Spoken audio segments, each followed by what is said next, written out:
Hello and welcome to another comedian's interview for my blog and podcast, A Rich Comic Life. My name is Richard Gill and my blog describes my experiences of watching over 1,000 comedians and counting for nearly 50 years. I am so delighted to welcome my guest today. It's the brilliant Mr. Jack Docherty. Well, hello. Hooray. Hello, mate. How are you? Very well. How are you? A thousand comedians you've seen. It's something like 1,200. It's ridiculous. That's insane, man. It is. It's bonkers. So how often, I know you're meant to be interviewing me, but how often do you go to a comedy gig? Every week, presumably? Yeah. 2 times a week. Once a week, possibly twice. I don't like to go early on in the week. I can't do it every night. I'm getting old. I'm 55 this year. Yeah, fair enough. But you know, it's as long as I'm mobile, as long as I can do it. Gotta do it. And we're going to Headliners tomorrow. Right. To see Al Murray. He's playing there. Nice. And it's wonderful. You know, so great. So good. Well, long may it continue, Richard. Long may it continue. Thank you so much. And I'm always nice to see your happy face in my audience. I've seen it a few times. Exactly, Nathan. We'll come on to that later. Yes, exactly. Thank you so much for doing this. It's going to be an interview for about an hour, going on about your all about your comedy career. Okay. Now, I may interject with the odd story here and there, but I'm really looking forward to talking to you. I'm a massive fan. How did you become a comedian and comedy actor in the first place, please? Well, I became a comedy actor through the Edinburgh Festival, but to get to the Edinburgh Festival, it was through my school. So I did, like lots of comedians, did the kind of the school reviews and whatever. We had a school review and we had a kind of Shakespeare Society thing where you took the piss out of Shakespeare. And we did various charity things every year. So there was about 3 or 4 opportunities to do some performing in comedy. And I got into that. And then the guys that were in the Bodgers, which became Absolutely, Gordon Kennedy, Pete Bakey, and Murray Hunter, they were like 5 years above me at school, and they were setting up a show in the festival in 1980, in the last century. And they came to see my sixth form review, and I actually think they came because Murray and Pete were chasing the same woman. Right. A girl that was in my year, and can't remember who won that fight, but instead they got me rather than the girl.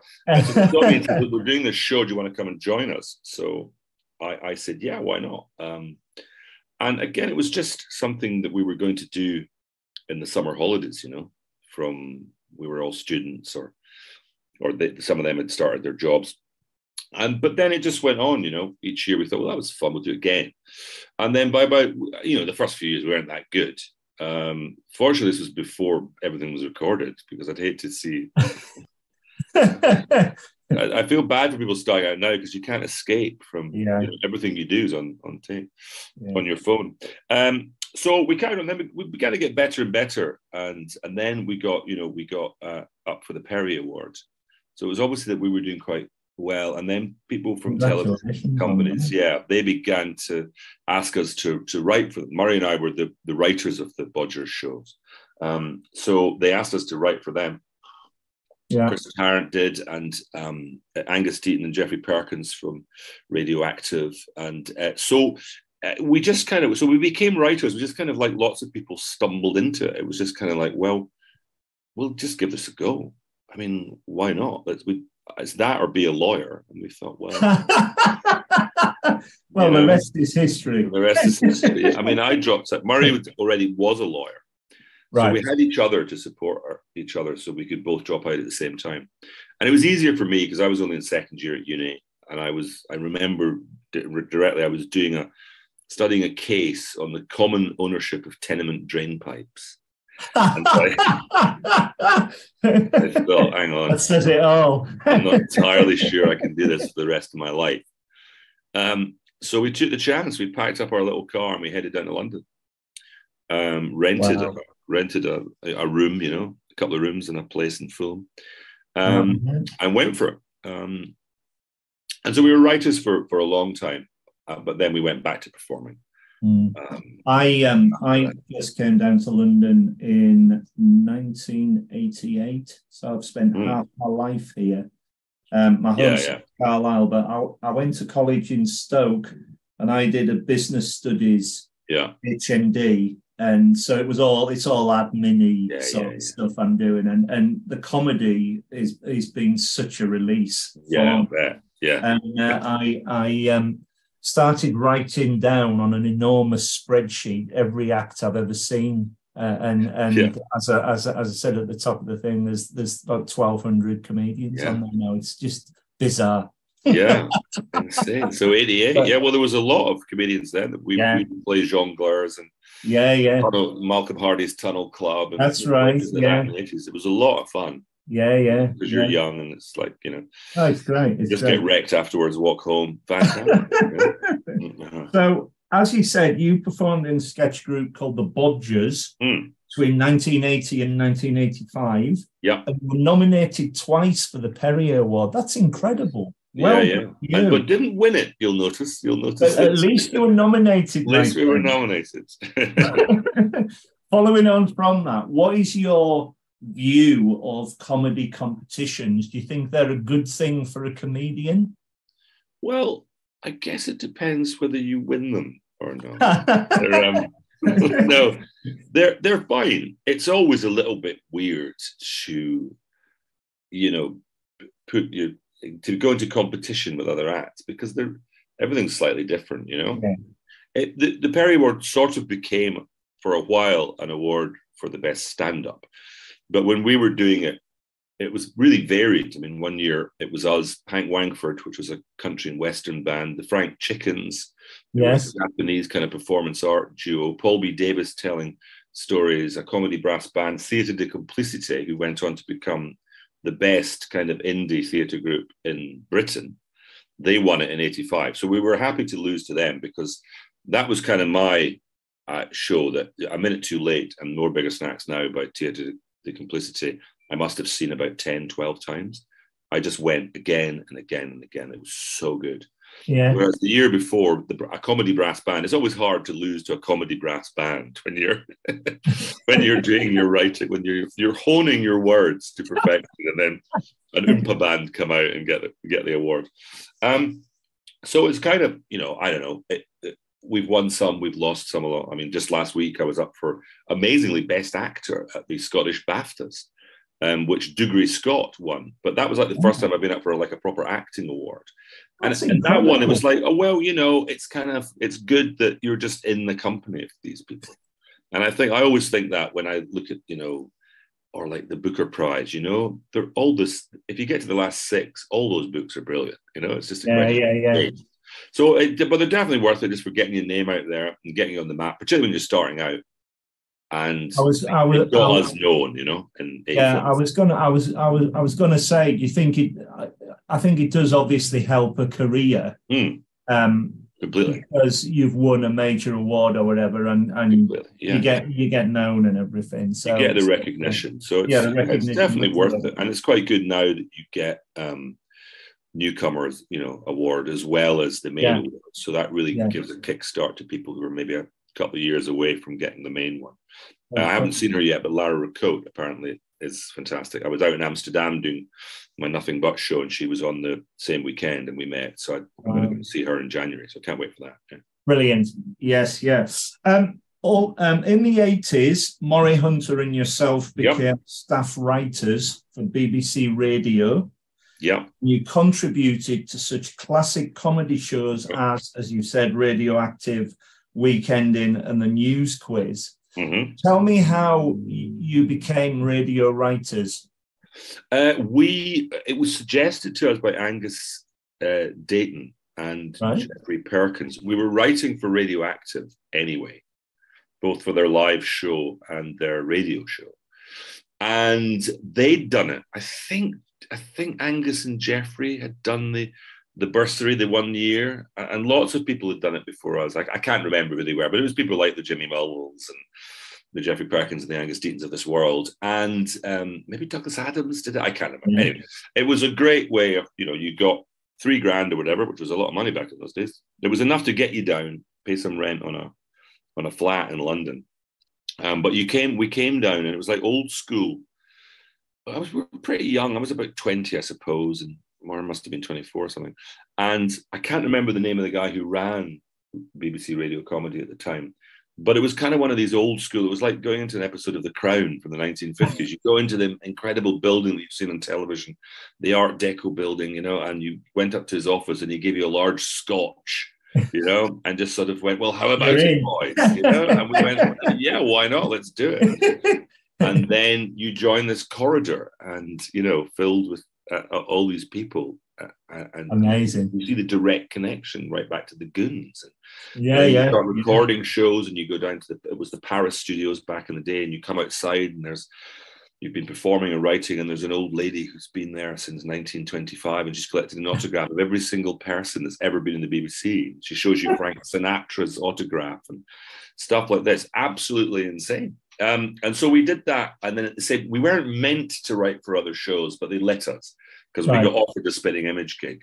We couldn't really turn that down, so we kind of sneaked off under cover of darkness to commercial television, whilst we were meant to be radio staff writers.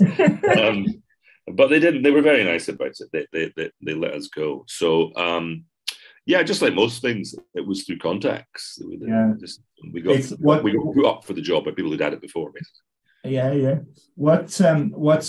What I've loved as well is that I've been in the audience for many a radio show and many a TV recording. But with the radio shows, I would go to the Now show. I've been to Weekend In.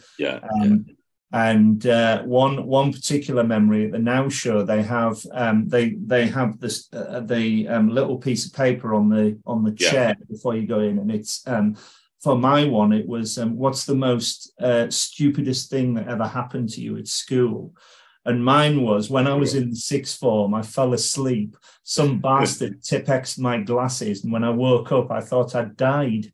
And the guest on the show was John Culshaw, and he read it out as though it was Alan Bennett. And he put that on the radio. Perfect. So it's a wonderful medium to write for, because your imagination, I can imagine, must run wild.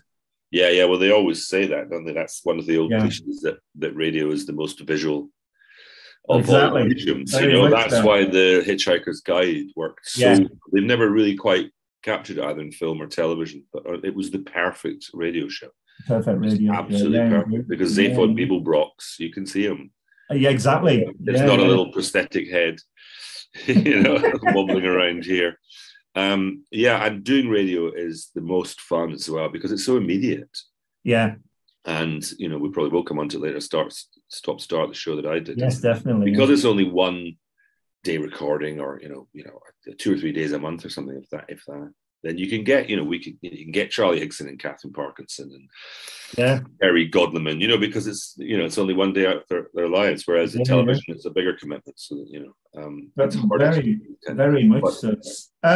Also in the 80s on TV, as you said, you wrote for Spitting Image, you wrote for Alas Smith and Jones, Lenny Henry Show, and you were script editor on the first series of Vic Reeves' Big Night Out. How cool are you? That's extraordinary. I think it was called. Maybe I was script editor. I can't remember what I was called, but that was the easiest job in the world. That was just because all I had to do was go, that's really funny and that's hilarious. Just go and do it. I really felt like I was stealing the money on that job. I just had. Because they knew what they were doing. They didn't need me. Oh, they were amazing. It was the most exciting time. It was great to be around that show when it burst out. We'd just done Absolutely. So I think that's why they asked me, because at least I'd had some experience of making TV shows. I was still quite young. So they just wanted someone to to keep an eye on it, but I didn't need to. I can remember first watching it on Channel 4, thinking, "What the hell's this?" But you were glued to it. Yeah. And then I went to see Vic Reeves' Big Night Out on tour. Yes. And the highlight was Les, the electrician, walking on, climbing up a ladder with a fishing rod and trying to fish for loaves of bread. And if he got one, he got a standing ovation from the audience. It was utter genius. Yeah, because we used to go and see it at Deptford down at where they had a residence. I was hanging out with Lisa Mayer at the time, who wrote Young Ones. So Young Ones, all the time. Yeah. And it was like a revivalist rally. It was like a religious rally that people were just so into it. It was so great. Incredible. I still think one of my favorite gigs of all time was going to the Just for Laughs Comedy Festival, where Murray and I were performing, early 90s, I guess. And Vic and Bob were there, and they did their act in one of the smaller, like 400 still, 400 people maybe. And they made absolutely no concession at all to the fact that it was in Canada. And that the Canadians wouldn't get the references to Keith Chegwin or whoever they were talking about. And it was just silence, complete silence, apart from the 8 of us Brits at the back, just pissing ourselves. They were so good. They were. I mean, the best there is, that pair. Yeah, no question. Yeah. All these TV shows that you wrote for, were there any differences that you found between writing for TV and writing for radio? Money. You get more money for writing for television. No, there's not much. No, there's not a huge amount of difference. A sketch is a sketch, a joke is a joke. You just have to adapt and make it, work in a different way. The money thing is an issue because it costs a lot. There's fewer sketch shows now because they're so expensive. But in the 80s, when Murray and I started, you could be writing for 6 or 7 or 8 of them at a time. And that was the thing, that if you got it wrong or it didn't work, it was an expensive business. I remember that Murray and I wrote a sketch once, which was it was a very simple quickie of, those signs when you're driving on the motorway, which have, a massive cup of tea and a massive bed and a knife and fork saying, off here, to get your supplies and everything. And the sketch was just driving in and then coming out of the flatbed truck with a massive cup and a huge bed on the back of the. And of course, you arrive on set and someone's made a giant cup. Just because one night you were stoned in a pub and thought that was amazing. And then often you'll write a sketch and it won't work, Yeah. How much did it cost them to hire a football stadium to do our quickie? And then it never goes out. So, but there's no real difference. I don't think. No. I first saw you on TV as a member of the sketch group. Absolutely. Yes. Came on TV. Long time ago now. I thought, and the rest of the family in Carlisle thought, it was one of the best sketch shows ever on television. It really was. Excellent. It was like a forerunner to the Fast Show. It was like it was so innovative. I remember specific. You did I think you played a teacher. I remember this sketch specifically where this. I hope I can remember it. This very cute little girl was drawing a picture, and you just burst in the door, ran up manically, and ripped it up and walked out again. That's right. The whole sketch was about things you wish you could do but can't. Yeah, it was just inspired. That was because I'd just begun at that age, starting meeting young kids who would come up and go, "Look what I've done." Going, well, that's rubbish, isn't it? That's just really rubbish. Yeah. Please, can you explain how Absolutely came about and its spin-off, Mr. Don and Mr. George, which I also loved. Yes. As well. Yeah, the only one series of that, sadly. Yeah, but it was inspired. There should have been more. Yes, we did have fun doing that. Well, Absolutely came about. We were doing the Bodgers at the festival, and then Alan Nixon, one of the radio producers, got us to do a series on radio. called simply, in other words, the Bodgers. We did that, and there was 4 Scottish voices, so English audiences were confused. As Gordon Kennedy always says, Lord Bufton of Tufton would phone up and go, I can't work out how many of them there are. Are there 6? Are there 20? Is there one of them? I have no idea what they're saying. Because there's an old apocryphal story that a Scottish show was turned down by BBC London because it had 6 people in it, and then the commissioner down in London said that'd be just ridiculous. It'd be like having 6-man wells, We were a minority. So, but it was a fair point, actually. We do all sound very similar. And so we got in Alan. We already knew Morwenna Banks and John Sparks from Life and from the circuit. Mm-hmm. And so Alan put us together, and we did a second series called Bodgers, Banks and Sparks. And then we all loved working together. We're all Celts. So we had a very similar viewpoint of the world. And then we thought, well, let's try and get a TV show. And we sent a couple of versions of the script to Channel 4. And they said no initially. And they kept saying, well, it's not translating. It's not coming off the page, necessarily. I could see what they're doing because so much of it is just down to how we performed it, particularly if it's something like John Sparks hums Greensleeves whilst holding his trouser leg and doing a strange dance. And you kind of go, well, am I really going to entrust £1 million to these people to make a show? So we, in an act of young person's bravery and kind of foolhardiness, which is something that I would never do now, but it's just what you do when you're young. We said, okay, well, we'll come in and we'll perform it to you in Channel 4, just us and whoever you want. And it was just the commissioning team. Yeah. Seamus Cassidy and his assistant, and Mike Bolland, who was then head of the comedy department, was walking past and said, well, I'll come in and I'll see it as well. And I think there's maybe another couple of people. So we just performed it, we just sold it as hard as we possibly could. We went crazy in a boardroom in Channel 4, the whole show, 40 minutes of it. And then they really liked it and said, okay, we'll give you a pilot. So we piloted it. And then that went down well with the studio audience in London. And I think that was the final tick, because they were seeing that this Celtic stuff worked fine with the London audience, therefore it's going to work anywhere. And so they gave us a series, and we just were giddy with excitement, because that must have been incredible. Yeah, it's an incredible. It's a feeling that has never everything's been downhill since then, Richard. No, walking out of that meeting and getting our series. It was so exciting that we sort of went on the piss for about a month, drank ourselves silly, and so we did 4 series, and it just sort of built and built, by the end, I think it was getting like 3-4 million people watching it, which, back then was okay. Now it would be well done. Yeah. That's amazing. Yeah, exactly. But there was less people back then.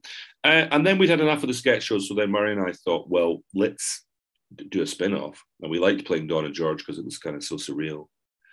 And again, it was slightly experimental. Somebody, and I think it was Marty Feldman, said, unreal people in a real situation always works. Real people in an unreal situation always works. The only thing that never works is unreal people in an unreal situation.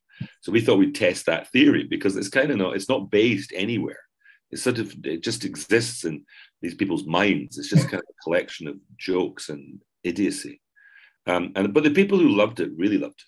And the people who hated it really hated it. It's the only show I've done that was, I think it was The Observer, I can't remember. It was in the best of the year and the worst of the year on the same page. from two different. I can't imagine anybody not liking it. That's what it was like. But so it kind of, they were looking for a really surreal sitcom, and ours was the first attempt, and then they did Paris, I think, with Alexi Sale. But then it finally came together with Father Ted.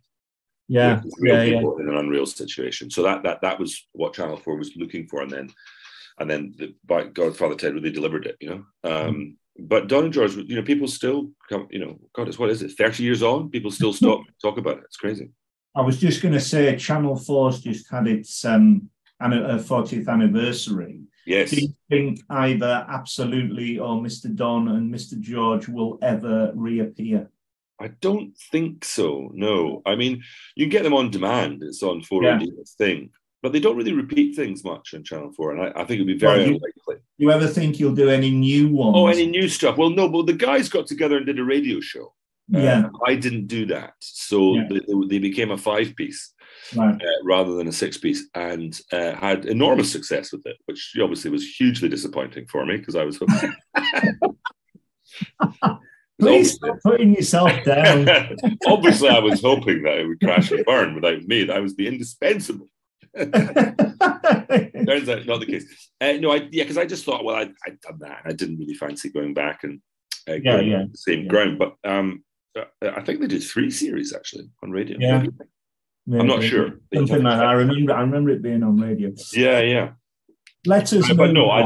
I don't think. No, that was then. This is now. Exactly. Yeah. In 1997, yes, you were part of the launch of Channel 5. It was me and the Spice Girls. I was working in the Ministry of Agriculture at Whitehall Place, and your recording of the Jack Docherty show, you hosted the first 5-night-a-week chat show. That's amazing. And I would bring everybody along I worked with, and not one of them didn't enjoy it. You were the perfect host. Very nice to say so.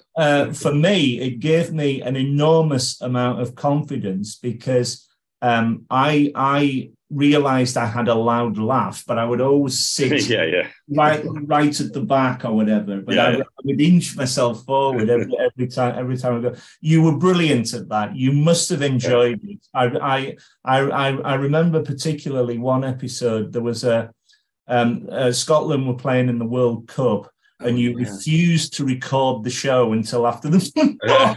So we all enjoyed watching it. I cannot thank you enough for that. You made me very, very happy. I was well, you were there a lot. I remember your laugh. I remember you must have had a good experience hosting it. Yeah, although a good and bad. It was up and down because it was a bit relentless. I think 1 night a week it's one of the best jobs you could have in the world because you meet so many interesting people. Yeah, you have a lot of fun. But the treadmill, it's a bit tricky, particularly if you don't have the money. Someone once told me that we made the entire show for the same amount that David Letterman paid on getting cars for his guests. Wow! On SoundCloud or catering or something. It was so tight. It was so tight financially, but you got it done. I've got a lot of happy memories of doing it, and it was the first writing jobs for lots of people like Cecil and Riley, and David Mitchell and Robert Webb started. Jesse Armstrong and Sam Bain wrote on it. So it was a great breeding ground for people who went on to do fantastic things. And there's very few jobs in the world where you end up sitting in the dressing room sharing a packet of cigarettes with David Bowie. It's just it's insane. And I met pythons, and I met politicians, and I met a lot writers that I really, really admired. I've got a great collection here of signed books from all the authors that came on. So it was a lot of fun. But in the end, it wasn't. I found it almost frustrating at the end that people would come on and I would be asking them about what show they'd done or what tour they were doing. Stuff that I wanted to be doing myself, or you've written a sitcom. I wanted to be writing a sitcom or performing comedy or whatever. So it was nice to dip my toes into it, but it's not something I would have wanted to have done all my life, like some do. But it's as you say, it's great to have the experience of doing a chat show. It's a massive tick on your CV. Yeah, it's a great thing to have done and to at least attempt the first 5 nights a week. Well, congratulations. Thank you so much for doing it because thanks for coming. For 3 years, I absolutely loved it. Yeah. And Gordon Southern and Michael Legg, who were the warm-ups on it. Michael Legg's done this podcast, and when I mentioned your show, he was nearly tears. Well, oh my God, he said, I love that. And dear old Gordon Southern, when I was at the Edinburgh Festival, I saw him 20 odd years later, and he walked out, he went, oh my God, Mr. Laughter, 1997. and just wonderful. So thank you so much. Stephen K. Amos, I think, Yeah, who yeah, also gone on to get. yeah. He was a warm up as well. Yeah. You had an extraordinary Yeah, yeah, lineup, and you were very, very, very good at doing it. That's why we kept. yeah. It was quite fun. It was quite fun when we got the bits that we really loved doing. Me and people like Phil Edgar Jones, who's now running Sky Arts. He was the editor. We would love doing the stuff that was really experimental, and the audience. We'd always go to these kind of. We go to Channel 5 when they'd done focus groups, and they'd go, we just like Jack to do a bit more of a nice little chat to people. And we'd be going, so not That the was bit. the thing. You Like we never did knew something you were gonna get. with Martin Clunes, where we said, okay, what we're going to do, Martin, is you just refuse to answer any question. I'll ask about men bringing Bambi. Just refuse to answer. And then the next question, just say, I don't want to talk about that, and just keep until the audience feel really uncomfortable. Then we'll sit staring at each other in silence, and sound will slowly raise the sound of a tap dripping in the background. And we'll just sit staring at each other. And me and Phil were thinking, this is the funniest thing ever. Of course, the audience just looking at us going, what are they doing? Just asking them a question. So, what can you do? I always remember sitting in the audience. You used to play a lookalike game, and you get the lookalike on the TV at the start. And every time I went, I thought, he's got to get Eddie Edwards, because I am Eddie the Edwards double. But you never did. The only time you did it, you put a bucket on my head, and you said, because I was in all black, and you said, it is Darth Vader, and my laugh, it was priceless. So, I know, yes, the Eddie was an open goal, really, that we should have. I still get it to this day. Yeah, I bet. When you went on stage, either on the show or recording Absolutely or anything, were you ever nervous? Do you ever get nerves when you appear on stage? Oh, yeah. No, badly nervous. I didn't when I was very young. When I was starting at the festival, it used to drive Murray mad that I would just saunter in, not a care in the world, wander on stage. It was fine. But then something happened, and probably involving smoking too much weed, actually, that made my ego die slightly. So I started, oh no, I did begin to get nervous. But it's better. I don't mind the nerves now. It keeps you on your toes. And if you're doing a long run, that first night is still killing, particularly if you're doing a live show. So the Edinburgh Festival, and it's an hour, 60 or 70 minutes of just you. That must be only you talking. Then just to remember it and keep on top of it can be quite terrifying. But I do improv as well in Scots. So I can, if I lose my way, I can generally find my way back. And once you've done it once and you get that first laugh, then you relax, and then the nerves the next night are less and less and less. But certainly going on to do that chat show, knowing that Spice Girls were sitting out there, and it was such a big deal. That was probably the most nervous I've been. Wow. Again, well, you never showed it. It was okay. Pro, my friend. Yeah, I can hide the nerves, but they're there. Yeah, absolutely. And I think anyone who says they're not, they're either crazy or Eddie Izzard. The most creative thing I ever did, other than this podcast, I wrote a play, and appeared in it with my mate. It's called The Applicant, and we put it on for Comic Relief in 2007. Yeah, and it's basically about it's me coming down from Carlisle to London. I've got a very successful girlfriend, and I've never had a job. So it's my first ever interview, and my mate played all the different interviewers. I was successful at interviews. And at the end of it, I get given my ideal job, and I die on stage. It kills me. And the last scene is me at the gates of heaven or hell or whatever, looking at God, going, "Why am I here?" He said, "Well, we can see you're very good at interviewing. You could interview corpses for heaven or hell." And I shrugged my shoulders, and that's it. So it was monologue.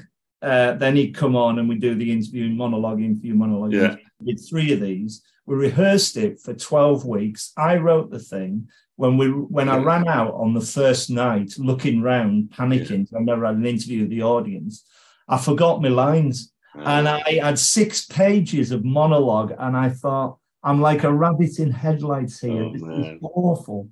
And of course, with certainly comedians, but also on TV as well, you've got the auto cue. Yeah, of course. Of course. I mean, so much of the fear is just losing your lines. I did the cop character I play at the King's Theatre in Glasgow, which is a big old theatre. But because the show was me delivering a lecture, part of the part of the set was those two auto cue things that you see when politicians are giving a speech. So I could actually have the script, and it was just then it's just completely relaxing. Oh, I mean, it's just there. I mean, I never made a mistake on the second or third show. Once you come on, I was fine. Yeah. Did you get your lines back on that play? I did. Yeah. Oh, yeah. The best line I ever wrote in it, I thought, was his name, because I called him Norman Oliver Hope. So all his letters would say, "Dear N.O. Hope." You see? Yeah. There you go. Anyway, I might well resurrect it at the end. You're a pro. You're a hard pro. I also want to say in passing, because we are now sort of like into the 2000s, when you finished the Jack Docherty show, and about 2 years later, I've never forgotten this. I was walking through St. Martin's Lane, and you were in a pub, and you said hello to me, and you bought me a pint, and we sat, and I said, "What are you doing now?" And you were about to write the creatives. It was about 97, 98 time. Yeah. Okay. And can I have a thumbs up for that, please? Because that was a brilliant series. Because my brother makes adverts, and he said it was so true. Because you did 2 series of that, didn't you? 2 series of that. Yeah. Amazing. Yes, small ad agency with me, and my first experience of working with one of my favorite actors, Roger Allam. Oh, he's super. Well, Endeavour is just incredible. Incredible. Endeavour. I've seen him on stage. The thick of it and all of that. Yeah. My favorite thing about working with Roger was when you're a writer, sometimes you over-explain, and you'll write in the dialogue, so Roger's character, and then it will have him shouting, "Get out of my office!" And then you put in brackets, "angrily, get out of my office." and Roger would always come up and go, "Jack, just thanks for this little hint here. Honestly, I'd be lost without you." I just love the guy. But that was I'd forgotten about that. I've actually done quite a lot in my career. I completely forgot. Creatives was fantastic. I loved it. And so did my brother. So in 2012, I went along to a recording of Stop Start for BBC Radio 4, which you wrote and acted in. I'd like to ask you, how did you get the idea for this? However, before that, I was sitting in the audience. And I could have sworn that you double backed after hearing my laugh, because you hadn't seen it for a while. I think it was because I pretty much gave up performing for almost a decade, really. And then I wrote this thing, Stop Start. I can't remember how I got I guess just being in a group of friends who had all been married for a certain time, 15 years, 20 years. So maybe some of the cracks might be beginning to show. And I always introduced it as a series about 3 marriages in various states of disrepair. And so it was just sort of being around all these dinner parties and school trips, just seeing couples working together. Great idea. And I thought it would be great just to do, 3 couples, and also just there'd been shows where one person talked to the audience, broke the frame, and then there's been since, Fleabag obviously most famously. But I'd never really seen one where it was like a Barney to get the audience's attention. So every character could break the frame and say what he actually meant by that was this, and then the other person would go, "No, what I actually meant was that," and they'd be in and out of the dialogue, and you'd keep throwing to the audience and keep throwing back. And I thought, well, you just need performers that are good enough to do that, stand-ups. Brilliant. And what Terry Godwin and Fiona Allen and Catherine Parkinson and Charlie Hickson and John Thompson. I mean, it was just a dream cast. And then there was one gap, and I thought, well, I wrote it for somebody else. I can't remember who I thought was going to play my part. But then I just thought, well, why not? I'll come back to performing because I knew it so well. Yeah, yeah. So I just went for it, and then that got me back into acting. Actually, great idea, great cast. Well done, you. Yeah, you got. Was it 3 series? I on think the we did radio? 3 or 4 series. I can't remember now. And then we did a pilot. We did a TV there was a pilot on the TV. I remember. Yeah, which sadly didn't quite. We had to. It was maybe we went for BBC One. They said they wanted it for BBC One. It was probably a BBC Two show. So we took a little bit too mainstream in a way. And Charlie and Cameron weren't available, and nothing wrong with the people we brought in. Nigel Hay was fantastic, but maybe I should have kept the original gang together. You just never know, It's one of those. Well, Kerry Godliman's one of my favorite comedians. Kerry's great. I'd love to write something else for Kerry. I did. Yeah. I liked having Kerry as my radio wife, as my occasional evening wife. She's so good. She's so good, so good. Yeah. And then in 2014, you starred in Scot Squad for BBC Scotland. Yeah. What a success that was! Congratulations. What attracted you to play in the role of Police Chief Michelson? Michelson, yeah. Sorry, I'm English. Yeah, you're not your Scottish accent, you're English. Again, it was, we made the pilot round about the time I was doing Stop Start, and that was, it was a comedy unit show, and I'd just done a show called Badults with the Pappies boys. Yes, yeah. It was. So I was sort of drifting back into acting at this point. And so the Badults was a comedy unit show, and they were then making Scot Squad. So they asked me to if I wanted to play this part. And it just felt very comfortable right from the off, because I know these guys, I know these kind of figures of authority in Scotland very well. And I based it on my dad, really. He was very like that, kind of, an authority figure, but lacking a certain amount of authority, really, but a kind of likable authoritarian, and that was my first kind of real move back into a bit of acting that I knew I would carry on doing. And I remember sitting doing the first take and being right in the middle of the take and doing it and thinking, well, this is such fun. Why did I stop doing this? This is just brilliant. You're here, you're playing basically with all these, great people and great writers, And because the show is semi-improvised, that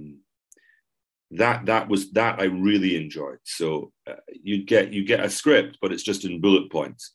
This happens, then that happens, then, so there's no dialogue. Yeah. Might be a little hint at a dialogue within the script. So then you just take it, you do that, and then you take it wherever else you want to take it. And then, so that it's really freeing, and you don't have to worry about hitting your mark or remembering lines. You have to remember what it's about, but it's kind of loose, and it's a lot of fun. So, but again, we just did the pilot. I didn't think it would lead to. We've just finished our 8th series of it. That's incredible. And it's always up for awards. Yeah, it's been up for the Writers Guild. We've got. I think we've been up for 5 Scottish BAFTAs and got 2 of them. So that's amazing. Yeah, it's great, and we'll just keep doing it as long as we can. Brilliant. It's great fun doing the spin-off shows with the chief, where he interviews. Priceless. Yeah. Those elections specials and all that kind of stuff. It's just a really surreal thing, because all of these politicians treat him as if he's really, really the head of the police. So I sit there with Nicola Sturgeon, and we're talking about my pay rise, and I'm talking about the dirt I've got on her. For the weekend we got drunk in Arasaig, and it's just like, she'll be going, I thought you destroyed those photographs, and she plays along with anything I throw at her. It's really great. My favorite experience of that character was for years I was trying to find you on social media, and for whatever reason, you're either not on it or you are on it. Thank God you are now. But I found the police chief on social media, and I tweeted. I went. Is Jack Docherty about? Can I have a word or whatever I said? Yeah. And you came back with, I'm sorry, I've no idea who you're talking about. It was so brilliantly done. Yeah, that was probably Joe. That was probably he used to run that account, so I would never know what he was saying. but that's the magic of the character, because he's so serious and, as you say, authoritarian. He could say anything. Yeah, completely. He's one of the, I don't know, someone cleverer than me said that comedy lies, you know, in the gap between who the character thinks he is and who the character actually is. So all those characters have that big gap, and his gap is pretty big, to be fair. In 2018, you returned to the Edinburgh Fringe with the show Mickelson and McClashen, Serious Men, which I saw. And then in 2022, I watched your solo show, Nothing But. I saw the preview at the Soho Theatre, and I thought it was the best show I've seen all year. It was so brilliantly done. Thank you. I am very, very lucky to go to the Edinburgh Fringe for my holiday every year. I've been going every year since 2005. I absolutely love it. Why did you take so long to produce the show there again? I don't know. I really don't know the answer to that question. I just wasn't doing. Life was happening, you know. All my kids were growing up. I was for a long time. My ex-wife is Greek, and we would always head off to Greece for the entire summer. Right. And so I was just never around, you know. And then the kids were growing, and also I wasn't performing. I just had given it up. Yeah. And so, but then once I got back into performing, I thought, oh, hang on, actually, this is fun doing the television. And then they asked me to do the Glasgow Comedy Festival as the chief of police.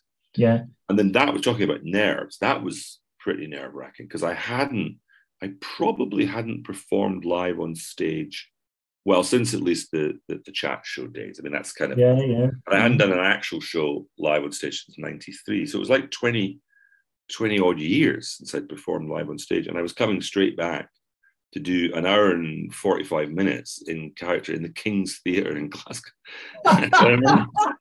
Standing in the wing. Well, this could go badly wrong, you know. And we hadn't even rehearsed it because I hadn't had time. We'd only just finished writing it.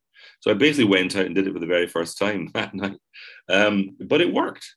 It was cool. It was fine. So it was this is great. This is good. So I thought, well, time to get back to the festival. And it's one of my regrets. Now that I did the character show, and then I did Nothing But. And it's one of my regrets now that I didn't keep doing it for years, and I got into that habit of doing a new show each year. I really admire people who do that. And it's a regret. Back. I can always do it from now on, you know. Yeah, you're back. So, I want to see a lot more, please. Yeah. But Nothing But's been a lot of fun doing that, because it's very different. Tell me how that came about, because that's like a love letter to Edinburgh, isn't it? Yeah, well, it's a show set at the Edinburgh Festival. Amazing. About a failed romance many years ago, and then it turns out it's about my character looking for this woman that he was in love with 30 years ago, but then actually reconnecting with his daughter instead. So it's a kind of bittersweet, and it's the most serious thing I've ever done. But because it was the perfect Edinburgh Festival show, because that's the backdrop. So I thought, well, that's the perfect place to do it. So I actually did it first in the lockdown festival in 21. Right. And I tried it out there in a smaller venue where people had to sit in clumps of 2 seats far apart. Yeah. The back door would be open, the fan would be on. So it had its challenges, but it worked really well. And I thought, well, I'll do it properly. So I toured around Scotland. I did the Soho Theatre for a week, which had always been my ambition, to play the Soho Theatre, because it's such a great space. It was a pleasure watching you there. I go there nearly all the time. Yeah, it's my favourite venue in London. Yeah. So to play it was just great, and hopefully I'll get a chance to do something else there at some point. And then went back and did it at the festival. And the great thing about it is that, well, you've seen it, and the thing that, because the title hints at it, the truth, the whole truth, and nothing but the truth, that people don't know. I present it as a true story, but people don't know if it is or not. And it came across as very honest, very intelligent, and very, very funny. Yeah, well, thanks, but not necessarily true. Exactly. I actually had people afterwards going, "We're not going home until you tell us how much of this is true." No, sorry, I will never reveal. But yeah, I think it's probably the best thing I've written. That sounds a little bit arrogant. I think it's I thought it was magical. Yeah, and I thought, well, is it only going to work in Edinburgh, but no, it worked at the Soho Theatre perfectly well. I just a couple of weeks ago played it in Amsterdam. Brilliant. The Dutch audience loved it, so I guess it's got universal themes, I'm so pleased for you to come back with a show as good as that. Yeah, it's good fun. Shows, my friend. It's a lot of fun, and there's a few companies have come in for it, saying, "Oh, can we?" Good man. Hopefully, I can. Hopefully, I can. I'm going to try and adapt it for television. So we'll see how we get. Oh, that would be brilliant. A company's come forward with that. Please do. In your extensive comedy career, yes, what has been your highlight to date? That is so difficult. I think we've probably covered all of the to get that Channel 4 show, to get absolutely. That was it. To be commissioned to do a show with your school friends. Yeah. And, two new friends. It seemed unbelievable. It was like, for us, it was like getting a recording contract when you're a band, and you can release your first album. That's what it felt like, and it was just, it shouldn't happen. You don't get a television series, but it does happen. That's the great thing. And actually, that's why I always think often the best shows are kind of organic and come out of friendships and performers. It doesn't always work to put people together. I mean, it does work as well, but often that's the way. So I'd say that. I would say hanging with Bowie was, obviously we've mentioned that. That was a lot of fun. That must have been amazing. yeah, that was just the most surreal thing I've ever done. And then, and the most recent things, I have to say, coming back to acting through Scott Squad, which I just love doing, and finally having the courage to try and write something slightly more serious, and it working in Nothing But has been a great. I'm so pleased for you. Because, I'm really happy as well. You are a writing talent, there's no doubt about it. I've been watching comedy for most of my life. Yeah. How do you think comedy has evolved over the last 50 years? Well, there's a question. There's a question you can answer in one sentence. There are entire university theses written on this subject, but it just keeps evolving, doesn't it? And it's cyclical as well. It's cyclical. You notice that surreality will give way to satire, Often when the Tories are in power, you'll get the good satirical show. And when we were writing Spitting Image, the whole of the 80s was a lot of what we would say political comedy and satirical comedy. And then we got a little bored of that and thought, well, absolutely, let's just go back to surreality. We were, obviously, like everybody, we loved the Pythons, so we thought, let's try and take it down that road again. And then that kind of ushered in then it all became the Fast Show and like Bob and the League of Gentlemen. There was a decade again of kind of surreality. And then satire comes back and you get more of the panel shows and you mock the weeks and all this kind of stuff. So yeah, I think the way it's developed most recently though, and I think it's a good thing, is the way that comedy that kind of attacked people, attacked the people that, that would be seen as being weaker in society, or you were laughing at people rather than with them. That's all dying out now. And certainly the move, when I was growing up, you would have our sketch show, you'd have a sketch show and you'd have one woman in the troupe, and now, for me, the best comedy that's been done is all by women. I mean, all my favorite shows pretty much. I agree. 5 years, from Girls to Fleabag to Mae Martin's show to Aisling B's show, they're all female led, and it's like suddenly it's just, and that's wonderful. It's just opened up. It's just it's their world, and we just live in it now. And it's just so that's changed. It's got hopefully more equal in opportunity. It's still a long way off, but I hope it has. Oh, I hope to God. Because there are so many out there. One of the major things about my blog is that it's not just the big comedians that I support, it's the up and coming comedians as well. But what I do is I document every single gig I've been to, and watching them develop, like you, is extraordinary. There's my favorite opening line ever was from Harry Hill 30 odd years ago. downstairs at the King's Head. He brushed past me. He was late for the show. He jumped up on the stage and he went, "Ladies and gentlemen, I'm really sorry. I had to have a testicle brought down." And there was a pause and a laugh. And then he said, "From Derby." And everybody fell about. 30 years later, I met him and I told him this story. Went, "Oh, Rich," he said, "I still tell it now." But it's amazing how he had the massive success with TV Burp, and now he's doing little runs again. He must love to go back and just perform, you know. So completely.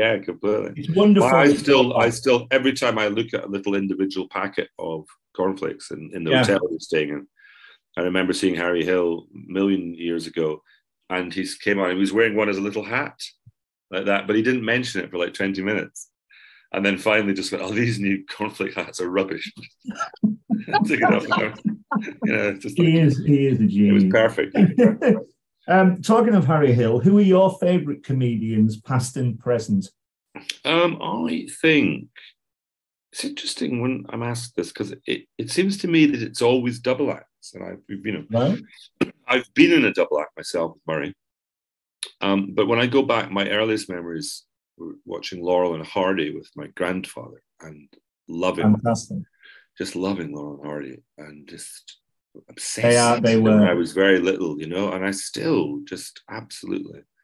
Have you been to the museum at Ulverston? The Laurel and No, I should. But I just filmed the old Glasgow. Yeah. The old Glasgow one on Argyle Street where Stan Laurel performed, and it's a great part of that's really a museum as well. Photographs of him and all the other performers. Oh, fantastic! On the little the Variety theatre in Argyle Street in Glasgow. That's really worth it. So them, and then Morecambe and Wise, of course, were another when I was about, and that got me into writing because my mother gave me a collection of scripts written by Eddie Braben. Wow! I was probably only about 10, but I remember. I got these scripts and I was really fascinated by how they were formatted and how he described the physical comedy and then how the lines worked and all of that. But I also, and I've said this many times, so I apologize if anybody's heard it before, but on the back it had, which is still one of my favorite jokes, which had Ernie Wise and Eric Morecambe, not his real name. He was named after his hometown of Erich in Lancashire. And I remember reading that, and actually, going to my mum and explaining to her why it was so funny. You think it's going to be Morecambe, but it's not. It's Eric. Brilliant. And that, I don't think my sense of humor has got much more sophisticated. It's just, I just love that kind of. Oh, where are we going with this? Oh no. And then on to Rick. Rick and Aid, and then Vic and Bob. Yeah. Lee and Herring, and I just. French and Saunders, and there's something for me about, I like stand-up. I'm very fond of a lot of stand-ups, but there's something about seeing two people interacting on stage with each other that just gets a kind of relationship vibe going, and it heightens the kind of drama, because I love that conflict and contest and constant fight for status that double acts have. Cook and Moore. Yeah, so it's basically, these are my heroes of the double act people. Yeah. The reason why the blog exists for me is because of Morecambe and Wise. I can remember, aged about 4, looking around everybody in the house on Christmas Day, everybody from old to young, crying with laughter. And there is something about the twiddle of the glasses or the Tommy Cooper fairs, or they're not doing anything and they're hilarious. The first ever act I saw live, aged 7, was in Scarborough. We saw Les Dawson on holiday, who is my top 5. And then a year later, we saw Tommy Cooper. And that was just extraordinary. The curtains opened. He's lying on a bed, just asleep. And one woman in the crowd starts pissing herself laughing, and it trickles round. Yeah. Everybody's laughing, and he pops his head up and he goes, what? Somebody come on. He was a genius. Yeah. But then Ken Dodd, the 2 runners. I've seen everybody but Morecambe and Wise in the 70s. Yeah. I saw a few of them when we would holiday in places like I'd love to. Southport. And I've got all the books and everything. All the old school. But then I would come back, and then I discovered the festivals. So I sort of went. Yeah, they're all good. To seeing Rowan Atkinson with Richard Curtis. when I was about 15, and they were doing he was doing, well, again, a kind of double act thing. Richard Curtis was the straight Brilliant. thing. And they were you and me both. I saw the new review tour at college. Yeah. Rowan Atkinson, and Angus Deaton was the straight man. Yes, of course. Yes. And that was a highlight. So Ben Elton and Rick Mail in Carlisle, he was incredible. Brilliant. Yeah, Rick Mail live was incredible, wasn't it? Yeah. I always used to go to Rick Mail was extraordinary. Yeah. I used to go to the Comedy Store when I first came down. Yeah. And first on the bill there was Linda Smith. Yes. One of the best. Phil Jupitus was on, Richard Morton was on. It was just on and on and on. And then right up to now, of course, going every week, I get to see all the up and coming comics and the big comics as well. I love Widdicombe. Let me tell you a quick story about going to Los Angeles with Morwenna from Morwenna Banks. This must have been 85. So this was before these people were famous. But we went to the Improv to see the stand-up, and there was a couple of comedians there who were introduced as writers for Letterman or something, and then Larry David came on and did stuff, and then Roseanne Barr did stuff, and then Seinfeld was on the bill. Wow! We were sitting there going, Jesus Christ, the standard's very good in America. We were like 23 or something, 24. And then right at the end, we thought, well, you can't top that. And then they went, well, he just happens to be done and he wants to do 20 minutes. Here's Billy Crystal. He couldn't get any better. I mean, imagine that as a bill. And obviously this was pre-Roseanne and pre-Seinfeld. So they weren't on the telly, but my God. Well, my friend, I have so much enjoyed talking to you. Well, nice talking to you, man. Just before we go, yeah. Is there anything else you would like to say? Are you writing anything for TV or radio? Well, no, I'm adapting Nothing But, and we're looking at doing more Chief stuff. And and then I need to get on to the next new thing, whatever it will be, but I don't know what it is yet. Well, although I do have a title for a show, but I don't know if I'll do it. I'm thinking of doing a show called David Bowie and Me, Parallel Lives. Because I like that's genius. I think just That's brilliant. I'll start writing that tonight. See how start writing it tonight. Yeah. Where can people find you on social media? They can. I hardly ever use social media, I have to say, but I am just at Mr. Jack Docherty on Twitter. And I think Instagram. I'm going to start using Instagram. I think I've posted about 4 times. Oh, you've said hello to me. Yes, exactly. Sorry, I'm always a bit late, I guess, because I check it like once every month, and there'll be a few messages from people. Oh, fuck. We're going to check it. But you can find me there. But I'll start using it properly, I hope. If Twitter survives, of course. If Twitter survives, we'll see.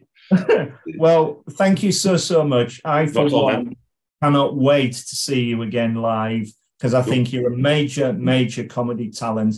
I'm so delighted to have had you as a guest on tonight. It's just been wonderful chatting to you, and all the very best to you. Well, thank you, Richard. And I'll see you. Well, I'll see you there.